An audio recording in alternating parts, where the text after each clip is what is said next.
G'day. People ask me, will there ever be a boy born who can swim faster than a shark?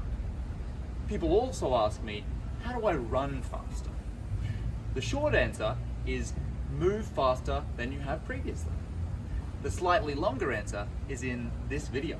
So this is how to run a faster 10K or any distance with these 5 easy tips. All right, we're gonna run a 1. Let go.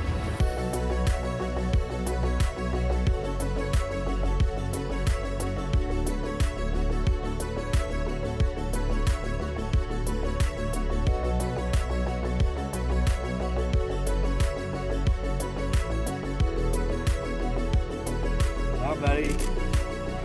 Hey. Good. Alright, some quick housekeeping before we begin. Now this is my 10K journey in brief.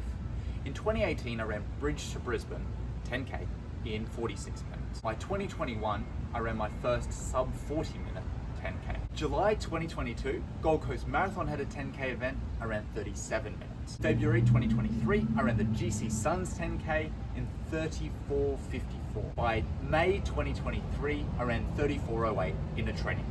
I also feel I have more to give and I want to run 33 minutes by the end of the year.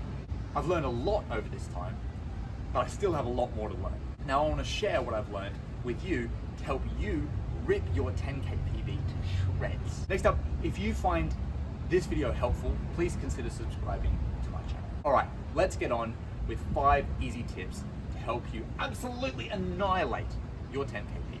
But it's really, really hot here outside in Palm Springs and I'm sweating. So I'm just gonna go somewhere a little bit cooler. Ooh, it's not too much cooler, but this is gonna have to do. 10 kilometers, 10,000 meters, 100,000 centimeters. Look, by any measure, it's a long way. So break it down.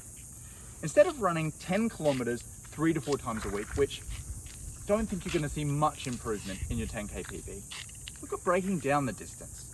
And this applies to all distances you're working towards.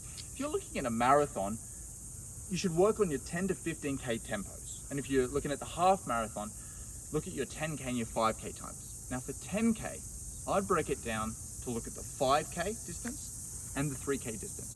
For the 5K, have a look at your local park run, a beautiful community event on Saturday mornings. Park run is a great way to focus on getting your 5K time down. At the same time, I'd look at the 3K. These are going to be the building blocks for getting your overall 10K time right down. I'd also recommend doing track work where you can. Look at doing intervals or speed work on a track that's near you. Now running your shorter distances faster is great, but you also want to be running longer distances but slower.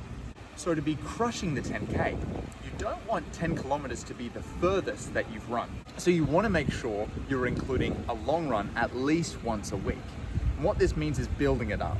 12K, 15, 20, maybe even up to 25K once a week at a slow conversational pace. So you want to be going slow enough that you can have a chat, even if you're by yourself.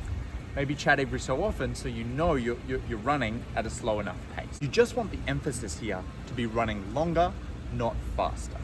So this is going to help when you go back to running 10K and your body is used to running 15 or 20K, you're going to be able to put in a lot more effort and run a lot quicker at your 10K, maybe smashing that PB. Yeah, I can't run outside at the moment, so it's definitely an indoor workout for me. Let's check this resistance up. Oh, there we go.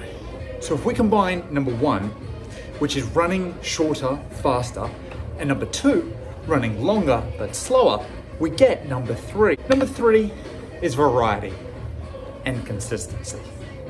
So when I say variety, what I want to do is create a varied regime that involves that speed work, tempos, thresholds, intervals, fartleks. It also involves the long run on the Sunday, park runs, hill sessions.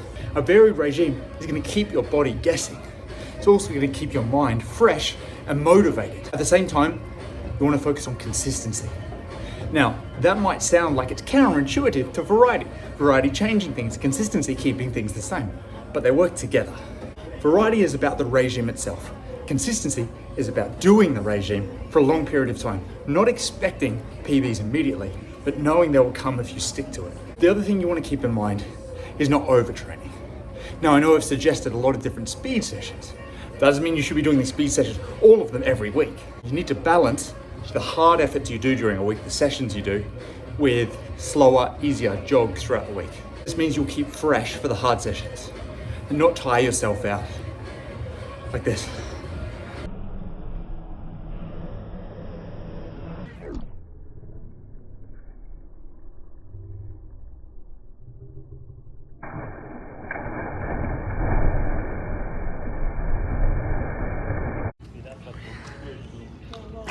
Number 4 is to practice racing.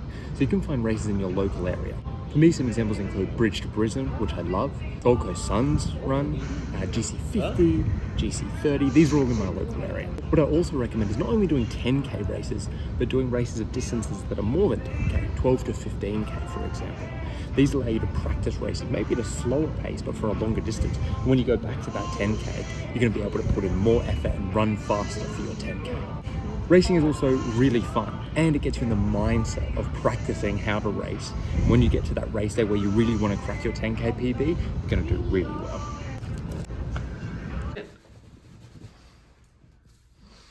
Oh, hi. So I'm going to end with the fundamentals. One is rest and recovery. So if you're feeling exhausted through your training, then take a break. It's going to be much more beneficial to your regime to skip a session and rest if you're feeling really exhausted than to do a session where you're tired and you're not giving your all. Also remember to take deload weeks, where you run less kilometers in the week just to let your body catch up and recover, particularly when you're building up your kilometers. Sleep well. You need to get your sleep, so focus on sleeping well to let your body recover and recuperate. Now, the last of these fundamentals, and the most important, is food. So make sure you're eating well, particularly focusing on eating lots of carbs when you're running a lot, and eating your protein so your muscles, when they're broken down after sessions, can recover properly. Speaking of food, let's go eat right. Now, alright, dinner time. For some reason, I'm having breakfast for dinner, so I've got a garden vegetable omelette stacked with veggies, and then also, I like to do this in America, they serve pancakes with my omelette. So, fantastic. Yeah. Anyway, that's it. I'm going to have my dinner. I hope you got something out of the tips that I shared today. I hope you enjoyed just a little bit of calm spirits. I'll see you next time. I'm over John Smoot.